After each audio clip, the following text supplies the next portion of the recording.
Hello friend, कैसे आप सभी लोग। आज की इस वीडियो में मैं आप लोगों को क्लास 12th फिजिक्स गॉस का परिमेय बताने वाला हूं। ये क्लास 12th फिजिक्स के लिए मोस्ट VBI क्वेश्चन माना जाता है।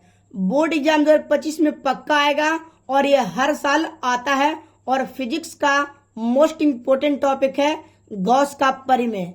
एकदम VBI टॉपिक है। तो आइए देखते हैं गॉस का परिमेय क्या होता है। किसी बंद पृष्ठ से गुजरने वाली वैद्युत फ्लक्स पर लगे कुल आवेश का 1/ε0 गुना होता है। यानी किसी बंद पृष्ठ से गुजरने वाली वैद्युत फ्लक्स पर लगे कुल आवेश का 1/ε0 गुना होता है। हम लोग को सिद्ध करना है वैद्युत फ्लक्स को हम लोग फाई ई कहते हैं। वैद्युत फ्लक्स को क्या कहते हैं? फाई ई। सिद्ध करना है Q/ε0 यानी फाई ई बराबर लाना है Q/ε0। ये सिद्ध करना है। तो सबसे पहले मेरे प्यारे साथियों, सबसे पहले आपको क्या करना होगा? सबसे पहले आपको करना ये है कि सबसे पहले आपको ये फिगर पारना है। ये फिगर आप पारिएगा तो यहाँ पे एक छोटा सा क्षेत्रफल काटिएगा। छोटा सा क्षेत्रफल को हम लोग DA कहते हैं और ये थीटा है और ये DA वेक्टर है और E वेक्टर है और बीच में इसकी दूरी R है और ये छोटा जो है उसको क्या कहते हैं? D ओमेगा कहते हैं। तो आपको कोई दिक्कत नहीं होनी चाहिए। ये फिगर आप अच्छा से पार लीजिएगा। अब हम लोग इस फिगर में से लिखेंगे प्लस Q के लिए। प्लस Q आवेश के कारण P पर तीव्रता, यानी प्लस Q आवेश के कारण P पर तीव्रता क्या होगा? तो ये आपको याद रखना होगा कि E बराबर 1/4πε0 इंटू Q/r²। ये आपको याद रखना होगा कि प्लस Q आवेश के कारण P पर का तीव्रता क्या होगा। तो E बराबर 1/4πε0 Q/r²। तो ये आपको याद रखना होगा। अब हम लोग आगे देखते हैं इसका, ये DA का देखते हैं कि इसको क्या करना है। तो DA के द्वारा बिंदु O पर बनाया गया घन कोण, यानी DA के द्वारा बनाया गया घन कोण को हम लोग को लिखना है। तो आइए कि DA के द्वारा बिंदु O पर बनाया गया घन कोण क्या होगा। तो हम लोग घन कोण को लिखे हैं D ओमेगा से। तो ये भी आपको याद रखना होगा कि D ओमेगा बराबर DA cos θ/r²। अगर आपको 5 नंबर लेना है तो कुछ न कुछ बातें आपको याद रखना बहुत ज्यादा जरूरी है। तो आइए, घन कोण यानी D ओमेगा बराबर हो गया DA cos θ/r²। अब हम लोग को क्या निकालना है? तो अब हम लोग को निकालना है वैद्युत फ्लक्स। क्या निकालना है जी? वैद्युत फ्लक्स।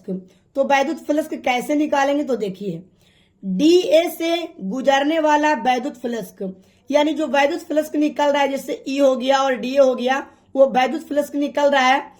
छोटा सा क्षेत्रफल जो DA काटे उससे तो कैसे निकालिएगा?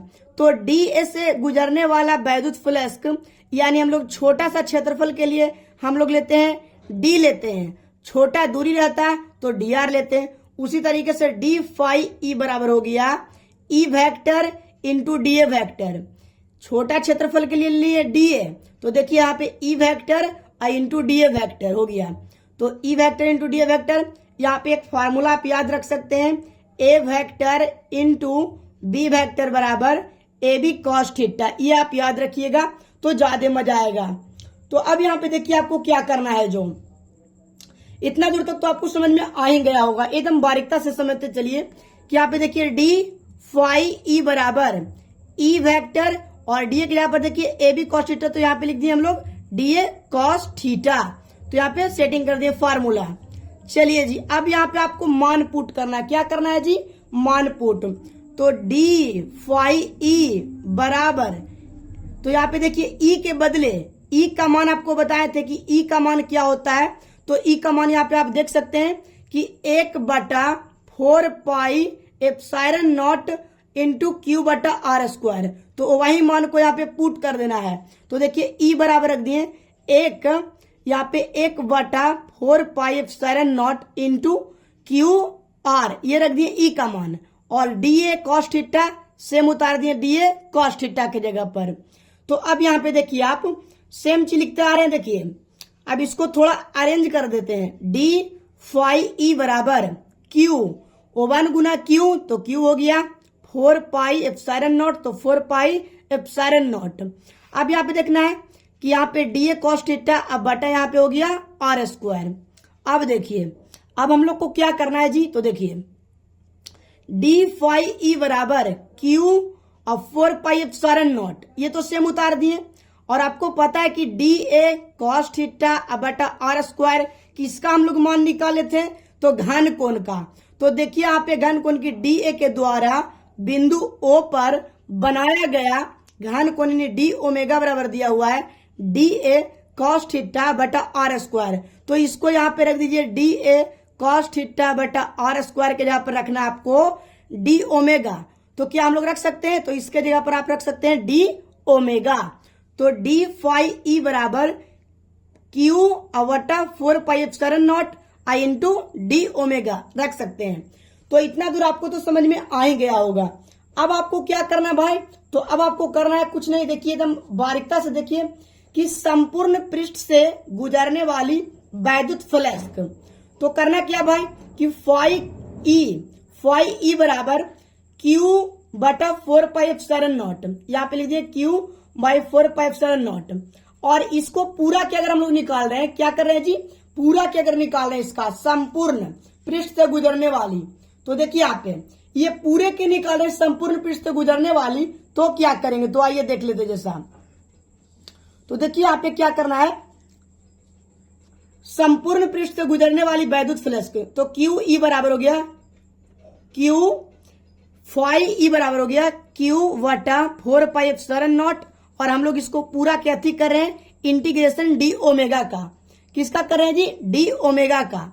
तो ध्यान रखिएगा कि डी ओमेगा बराबर आप इसको ध्यान रखिएगा कि होता है 4 पाई, क्या होता है जी 4 पाई। अब यहाँ पे देखिए क्यू ई बराबर 4 पाई एप्सिलॉन नॉट गुना, आपको पता है कि डी ओमेगा का वैल्यू कितना होता है सर 4 पाई, तो आप लिख सकते हैं 4 पाई। तो 4 पाई से 4 पाई यहाँ पे क्या हो जाएगा, 4 पाई से 4 पाई कट गया, 4 पाई से 4 पाई कट गया, तो हम लोग लिख सकते हैं लास्ट में क्यू ई बराबर ऊपरे बच्चा यहाँ पे फाई ई बराबर लिख सकते हैं, यहाँ पे बचा कौन चीज क्यू बच गया, तो क्यू बटा यहाँ पे बचा नीचे एप्सिलॉन नॉट, तो एप्सिलॉन नॉट, और हम लोग का यही लाना था कि फाई ई बराबर क्यू बटा एप्सिलॉन नॉट। तो मुझे आशा है कि आपको वीडियो बहुत अच्छा लगा होगा। चैनल पर पहली बार आए तो चैनल को सब्सक्राइब कर दीजिएगा, और ये बहुत ही इंटरेस्टिंग क्वेश्चन है और बोर्ड एग्जाम में बार बार आता है।